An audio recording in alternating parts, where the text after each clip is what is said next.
Hey guys, it's Dean. Welcome to Manful Yoga. In this video, I want to give you a few stretches you can do from a seated position. If you're on a couch or a chair, these are going to be awesome. So the first one you want to do is awesome for your glutes, and it's actually a really good way to counter sitting. And this is called a gentleman stretch or a seated figure four. So all I'm going to have you do is cross your right ankle over your left leg like this, and then you're going to slowly let your right knee come toward the ground. So you're making this figure four with your legs here.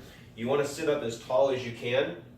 And you might already be feeling a really nice stretch through your outer hip and your glute. If you're not, you can hinge forward. So you're pulling your chest forward and up, and then hinging forward, bringing your chest toward whatever it is in front of you. Not bringing it down, but bringing it forward. Flex your toes back toward your shin, and then just holding this for 30, 45, 60, even 90 seconds. You do want to be active here, so try to make it active for your inner thigh. So you want to squeeze your inner thigh. You actually want to try to externally rotate your hips, so you're not just pushing the knee down, you're actually turning the hip out like you would in a warrior two or a squat position. And then again, just leaning forward slightly.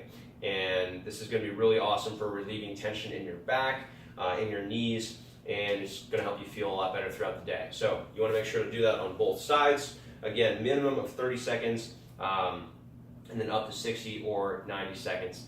The next stretch you're going to do is a modified couch stretch. So the way to do this is to bring your knee to the back of your seat, or the back of the couch, plant your other foot like you're doing a lunge, and then slowly bring your hips toward the back. So this is allowing me to target my hip flexors, which is really important because when you're sitting, those hip flexors get extremely tight, and they can actually cause pain in your lower back and also in your knees. So this is a really good one to counter if you have pain from sitting. It's a really good one. And if you want to go a little bit deeper into this and get even more benefit out of it, you can start to arch your back and kind of aim your chest up at the ceiling. And I know that not everyone's going to be able to do this one with the chair or seating options that you have available, but if you have a couch, this is really good. And it's actually really great because if your knees are sensitive, resting them on a couch is going to be a lot easier than resting them on the floor. And so you're going to feel the stretch to the front of the hip. Again, you do want to stay kind of active, so if you can squeeze your butt muscle here in your left leg and also in the back of your left thigh, that's going to make this a little bit more beneficial. And that's that. So 30 seconds minimum, 60 or 90 seconds. Make sure to do both sides, obviously. And keep in mind that one side is going to be tighter than the other, and that's totally normal. We have one side that's tighter than the other because one side is dominant and that muscle is used more. So it's going to be different for everybody, but just recognize that it's okay if one side's more tight than the other, and it's not a bad thing. All right, next stretch you're going to do is for your hamstrings. And for this, you want to make sure that you're keeping your back flat. So a big common error here is that people do this and they round their back, so they go like this. So I want you to make sure that you're keeping your back flat. So if you come out in front like this, bend your knees, and then kind of hinge forward until you feel a stretch for the backs of your thighs. Flex your toes toward you for this. And again, notice that I'm keeping my back flat. So your hands might go to your knees, maybe they go to your shins, maybe they go to your feet. And you're going to hold this for 30 to 60 seconds, making sure that your thighs are active, your core muscles are active, so you're squeezing your abs like you would for a plank, belly button pulling up and in. And you should feel the stretch mostly in the backs of the legs, maybe some release of tension in the lower back, but you don't want to feel a lot of stretching in the lower back.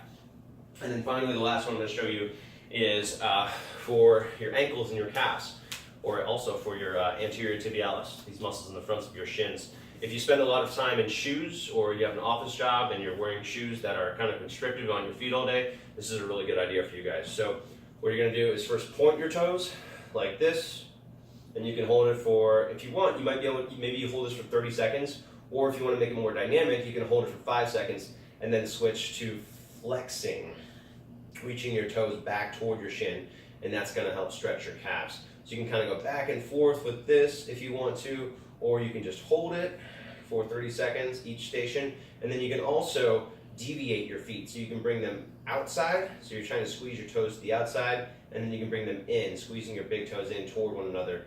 And your ankle likes this mobility. It doesn't just go up and down, right? It goes in circles. So it's a good idea to go to the outside, to the inside, up, and then down as well. And you can spend about 30 to 60 seconds at each of those stations. And that's just it. So a little routine you can do for your lower body while you're sitting on a couch or sitting in a chair. Again, that's really going to help with your ankles, your knees, and your back. A lot of people don't realize that back pain is mostly caused by hip tightness. So if you're not stretching your hips, you're not working on your hip. If you're not stretching your hips, you're not working on the strength of your hips, then your back is eventually going to pick up the slack. So make sure that you're working on your hips. And that's it. If you like the video, make sure to like it, leave a comment, share it. If you're not following me on social media yet, I'm on Instagram, Facebook, and YouTube. Everything is /ManFlowYoga. If you want to learn more about what I do and actually jump into some full structured online programs, I have that in my online members area at manflowyoga.com. Thanks for watching. Hope you found this video useful, and I'll see you on the next one.